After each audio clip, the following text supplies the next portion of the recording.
Well, hello and welcome to my studio.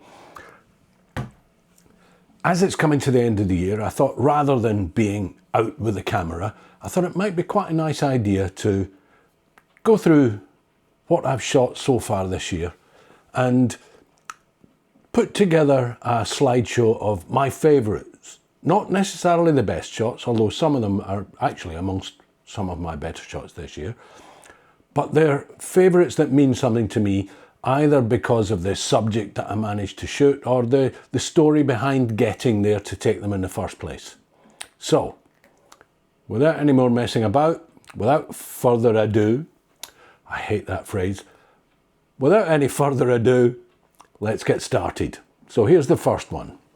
Now, although I'd shot tufted ducks back in February, this one was actually my favourite shot of the tufted duck. You can really clearly see the lovely golden eye and the tuft on the back of its head.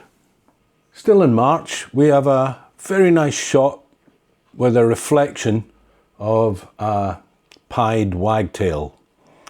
Now, this in itself isn't particularly my favourite, really, but because it was accompanied by a grey wagtail, and you can tell it's a grey wagtail rather than a pied wagtail because instead of being all grey, it's got that yellow.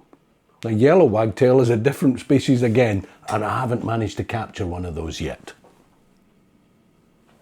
March was also the month where I got this shot of a rather tatty looking lapwing before I had one of my favourites so far of this red kite flying just overhead. So that was March.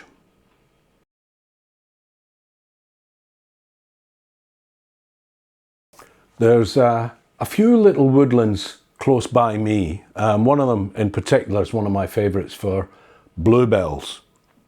And also this year we had a very good crop of wild garlic. Now, it's easy enough to get a shot of a whole field of the bluebells, and it's easy to get a shot of a whole field of wild garlic. But I thought I would try and just get a little close-up of one single stem of the bluebells with some of the wild garlic just behind it. And actually, I'm not sure whether I prefer that or this shot of all the wild garlic. A whole sea of white there. Where I took my grandson out to shoot a waterfall out at Greyfield Wood near Bristol. And we had a lovely day walking through the woods, fighting our way down the stream and getting to see this two-stage waterfall, which I just love the way it fans out at the bottom. And the way the light, although it's very subdued lighting in there in the forest, the mosses on the rocks just seem to glow with it. That was also the month that going up to a different location, this is Neighbridge Country Park, part of the Cotswold Water Park area, where there were some scarlet pochards. Now, these are a fairly rare visitor to the UK. They're quite common in Spain, apparently, but they say there's only about 20 nesting and breeding pairs in the whole of the UK. So it was quite unique to get out and see them. Where I managed to get what I think is an even better shot of a red kite. Oh, that one was stunning. It was out ranging around, spotting, looking down for any prey in the fields below it. And it's when I spotted the little ringed plover for the first time down at Langford Lakes. It was interesting watching it going along the shore and tapping with its feet to try and encourage any ground insects to come up so it can feed on them. But it's a rather strange looking bird when you see it head on.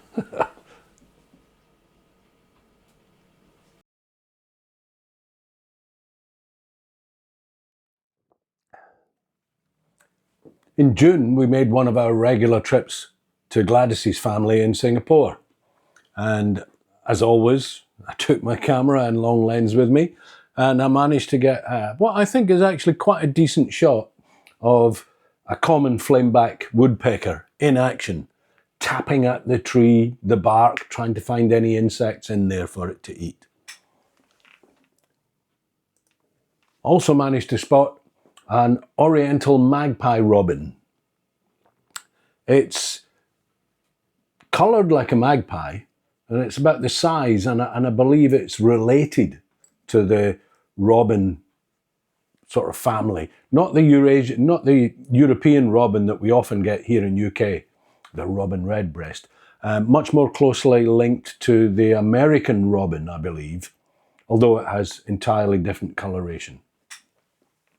And this magnificent sunbird, tiny, tiny little thing, very difficult to catch as it moves around so quickly. I was really pleased with this shot. I got 2 or 3 shots, but this is the one I like the best. You can really see the coloration on its throat and chest, and the fact that it's propped up on this little delicate looking flower. And the final one that I've chosen from my Singapore trip this year is of the collared kingfisher. It's absolutely stunning bird, almost completely blue, apart from the white collar and the white breast. And it's a really electric shade of blue, very much like the blue down the back of the common kingfisher we get here in UK. And in fact, in my trip to Langford Lakes in June, I did manage to capture our local common kingfisher. Both a sort of front-on shot where you can see the beautiful burnt orange breast, and a more back sort of view where you can really see that lovely dark blue back with the flashes of electric blue down its spine.